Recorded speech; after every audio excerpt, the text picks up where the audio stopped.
அகஞ்ச அதிபாலகா, சாதாரண குழந்தை கூட கிடையாது, ஒன்றுமே தெரியாத பச்சிளம் குழந்தை, பிறந்த குழந்தைன்னு நினச்சிக்கோ. அகஞ்ச அதிபாலகா பவான் லோகதாத்தா, நீ யார்? உலகத்தெல்லாம் ரட்சிக்கக்கூடிய தாத்தன். தாத்தன்னு சொன்னால் பிதா, அப்பான்னு அர்த்தம், பூஜைக்கு தகுந்தவர்னு அர்த்தம். அப்படி லோகதாத்தனாக இருக்கக்கூடிய நீ என்ன பண்ண தெரியுமா? க்ஷமஸ்வாபராதம் சமஸ்தம் மகேஷா, எல்லா விதமான பாபங்களையும் க்ஷமிக்கணும், நீதான் எல்லாத்தையும் பொறுத்து காத்து எங்களெல்லாம் மன்னிச்சு விட்டுடு. திரும்ப திரும்ப நாங்கள் பண்ணிகிட்டே தான் இருப்போம், உன்னுடைய மாயையில் மாட்டின்னு இருக்கோம். அந்த மாயையிலேருந்து எங்களை காப்பாற்ற வேண்டியது நீதான்.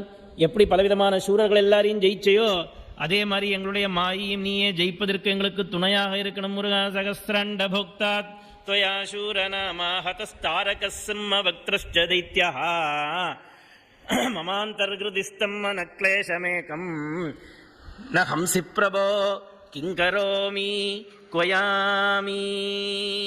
முருகா, நீ ஹிருதயத்தில் உட்கார்ந்துட்டு எங்கள் மனசில் இருக்கக்கூடிய கிளேசமாகிற சூரபத்மன் எல்லாரையும் கொல்லலேன்னு சொன்னால் எத்தனையோ விதமான கஷ்டங்கள், எத்தனையோ விதமான அழுக்கு, காமம், குரோதம், லோபம், மோகம், மதம், ஆச்சரியம்னு சொல்லக்கூடிய சத்ருக்கள் எல்லாம் எங்களுடைய ஹிருதயத்துக்குள்ளே உட்கார்ந்துருக்காள்.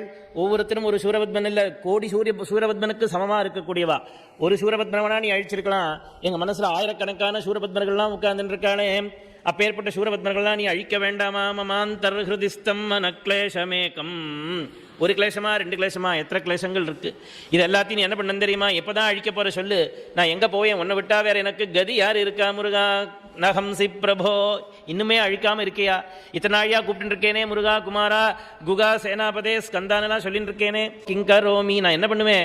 குவயாமி, நான் எங்க தான் போவேன்னு சொல்லு.